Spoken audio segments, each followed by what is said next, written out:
الحمد لله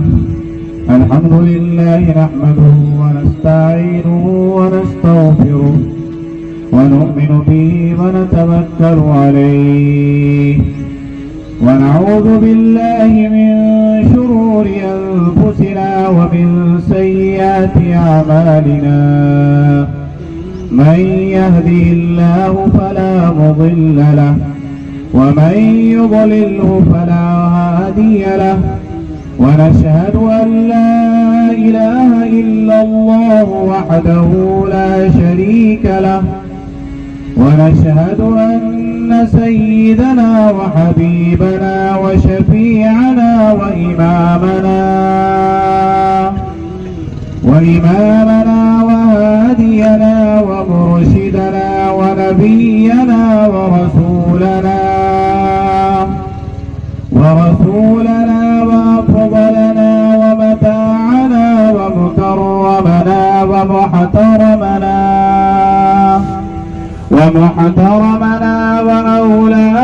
ومولانا محمدا عبده ورسوله لا رسول بعده ولا رسالة بعده لا نبي بعده ولا نبوة بعده أرسله الله بالحق بشيرا ونذيرا وداعيا إلى الله بإذنه وسراجا منيرا صلى الله تبارك وتعالى عليه وعلى آله وأصحابه وأزواجه وذرياته وأحبابه أجمعين وسلم تسليما كثيرا أما بعد أعوذ بالله من الشيطان الرجيم بسم الله الرحمن الرحيم قال الله تبارك وتعالى إنما يخشى الله من عباده العلماء وقال تعالى يرفع الله الذين آمنوا منكم والذين أوتوا العلم درجات عن أنس بن مالك رضي الله تعالى عنه قال قال رسول الله صلى الله عليه وسلم من خرج في طلب العلم فهو في سبيل الله حتى يرجع او كما قال علیہ السلام. ایک مرتبہ درود شریف پڑھ لیجیے. اللهم صل على محمد وعلى آل محمد كما صليت على إبراهيم وعلى آل إبراهيم إنك حميد مجيد.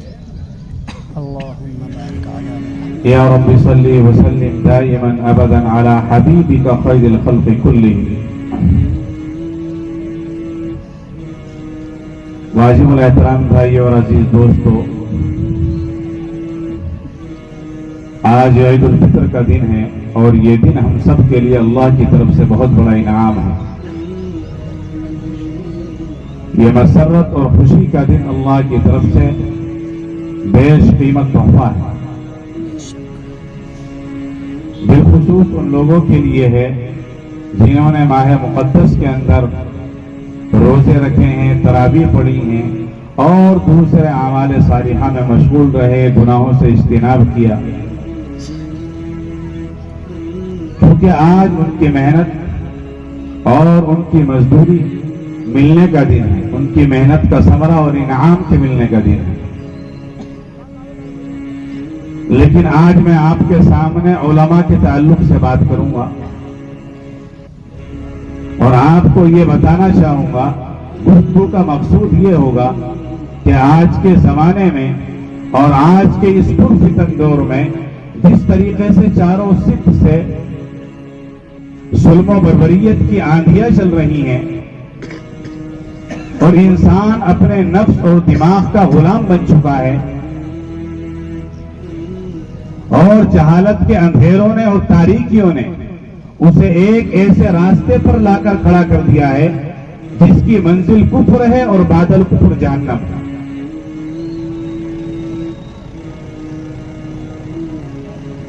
آپ کو میرے الفاظوں میں تپش معلوم ہوگی، حرارت معلوم ہوگی، کلموں میں تلخی معلوم ہوگی، لیکن الفاظ میرے نہیں ہیں، میرے تصور اور عقل کی بات نہیں ہے۔ فتویٰ عالمگیری کے اندر ہے، من ابغض عالما بغیر سبب ظاہر خیف علیہ الکفر، جو شخص کسی عالم سے بغض رکھے اس کے کفر کا خطرہ ہے۔ آگے آپ کو میں علماء کے مقام اور فضائل پر بنیاد میں نے قرآن حدیث لیا، اسی کے دائرے میں گفتگو کی جائے گی۔ اللہ تعالیٰ قرآن کریم میں فرماتا ہے انما یخشی اللہ من عبادہ العلماء، کہ اللہ تعالیٰ سے وہی بندے ڈرتے ہیں جو اہل علم ہیں۔ آگے قرآن میں اللہ فرما رہا ہے یرفع اللہ الذین آمنوا منکم والذین اوتوا العلم درجات، اللہ تعالیٰ تم میں سے اہل ایمان کے اور اہل ایمان میں سے ان لوگوں کے جن کو اللہ نے علم دین عطا کیا، میدان قیامت میں درجات کو بلندی عطا فرمائے گا۔ قرآن کریم کی تیسری آیت ہمیں بتا رہی ہے وَتِلْكَ الْأَمْثَالُ نَضْرِبُهَا لِلنَّاسِ وَمَا يَعْقِلُهَا إِلَّا الْعَالِمُونَ، فرمایا اللہ تعالیٰ نے ہم لوگوں کے سامنے سمجھانے کے لیے قرآنی مثال بیان کرتے ہیں، مگر ان مثالوں کو اہل علم سمجھتے ہیں۔ آگے اللہ فرما رہا ہے، اللہ کے نبی صلی اللہ علیہ وسلم سے کہا گیا اے نبی آپ کہہ دیجئے کیا اہل علم اور جہالت والے برابر ہو سکتے ہیں؟ آگے اللہ قرآن میں بیان فرما رہا ہے وَجَعَلْنَاهُمْ أَئِمَّةً يَهْدُونَ بِأَمْرِنَا لَمَّا صَبَرُوا وَكَانُوا بِآيَاتِنَا يُوقِنُونَ، اور ہم نے ان کو پیشوا بنایا ہے، ہم نے ان کو امامت کا منصب عطا کیا ہے تاکہ یہ ہمارے حکم سے لوگوں کو ہدایت کی باتیں کرتے رہیں۔ یہ قرآنی آیات علماء کے مقام اور فضائل پر بیان کی گئی۔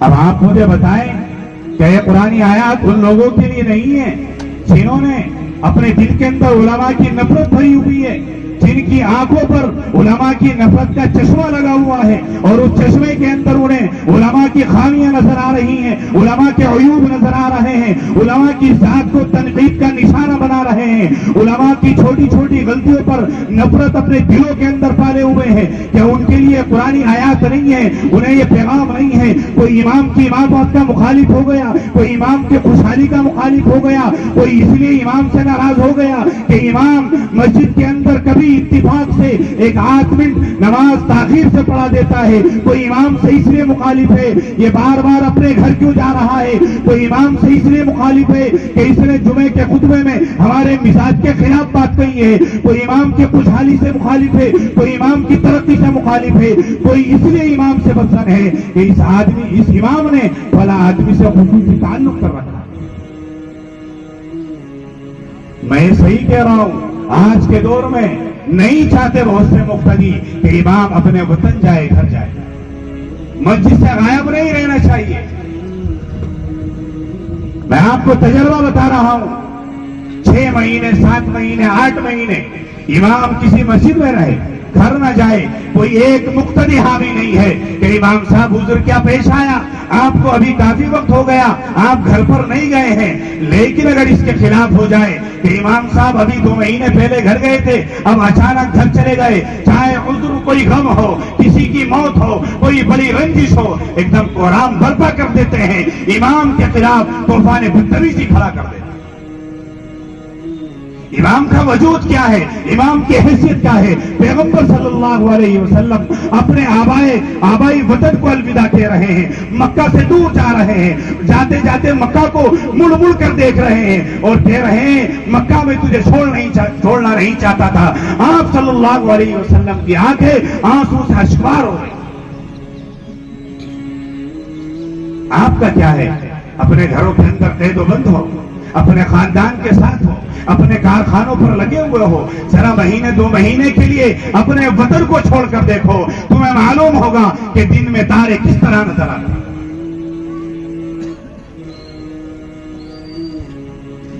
لیکن بھائیو، یہ تمام باتیں جو میں عرض کر رہا ہوں، یہ ادھر ادھر کی بات میں نہیں کر رہا، یہ تمام باتیں تصدیق شدہ ہیں، مشاہدے کے قبیل سے ہیں، اور ان خرافات کے اندر اکثر عمر دراز لوگ مبتلا ہیں۔ نوجوان نہیں ہیں اتنے، نوجوان تو بحمدللہ بلوچ کی سرزمین کے ایسے ہیں کہ وہ نوجوان اپنے اماموں کی قدر کرتے ہیں، دل میں عظمت بٹھائے ہوئے ہیں، اماموں کے معاون اور مددگار ہیں، حامی بنے ہوئے ہیں، اور ان کے لیے آج خوشی کے دن میں پیغام مسرت دے رہا ہوں انہیں کہ ان کے دلوں کے اندر جو علماء کی عظمت ہے یہ اللہ کی طرف سے بڑا انعام ہے۔ حدیث کی روشنی میں بتانا چاہتا ہوں، جبرائیل علیہ السلام تشریف لائے ہیں، اللہ کے نبی صلی اللہ علیہ وسلم نے جبرائیل سے معلوم کیا کہ جبرائیل میری امت کے علماء کا مقام بتا کیا ہے، ان کی فضیلت کیا ہے۔ جبرائیل نے کہا اللہ کے نبی آپ کی امت کے جو علماء ہیں وہ آپ کی امت کے لیے روشن چراغ ہے، جو انہیں پہچانے گا ان سے محبت کرے گا وہ خوش نصیب ہوگا، وہ کامیاب ہوگا، جو انہیں نہیں پہچانے گا ان سے نفرت کرے گا وہ ہلاک اور برباد ہونے والا شخص ہوگا۔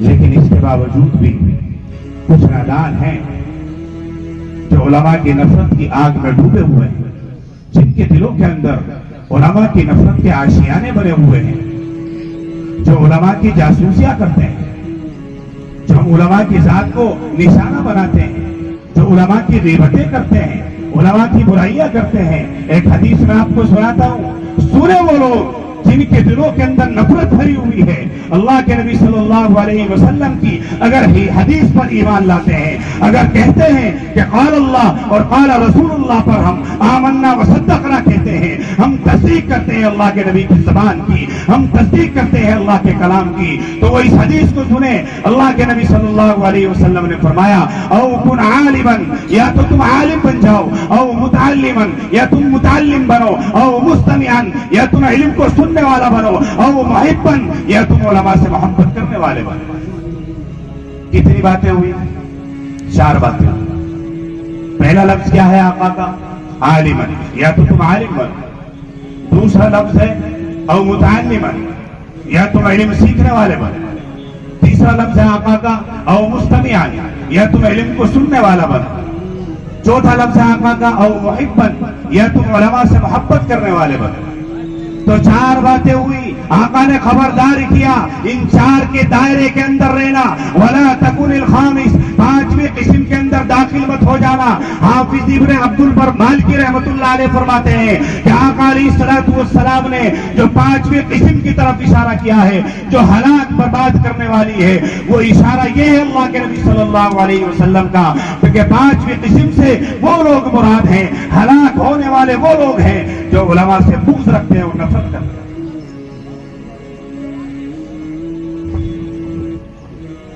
تو یہ باتیں بتانے کا مقصد یہ ہے کہ ہمارے دلوں سے علماء کی نفرت ختم ہو جائے، ہمارے دلوں کے اندر علماء کی، اپنے اکابرین کی، اپنے اماموں کی عظمت بیٹھ جائے۔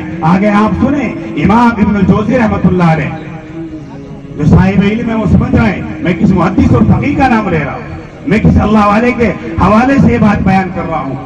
امام ابن جوزی رحمۃ اللہ علیہ حدیث بیان کر رہے ہیں کہ اللہ کے نبی صلی اللہ علیہ وسلم نے فرمایا کہ جو شخص کسی عالم کی مجلس میں حاضر ہو جائے، ذرا توجہ سے سنیں، فرمایا آقا نے کہ جو شخص کسی عالم کی مجلس میں حاضر ہو جائے، اس کا عالم کی مجلس میں حاضر ہونا 1000 رکعت پڑھنے سے بہتر ہے، 1000 جنازوں میں شریک ہونے سے بہتر ہے، 1000 مریضوں کی عیادت کرنے سے بہتر ہے۔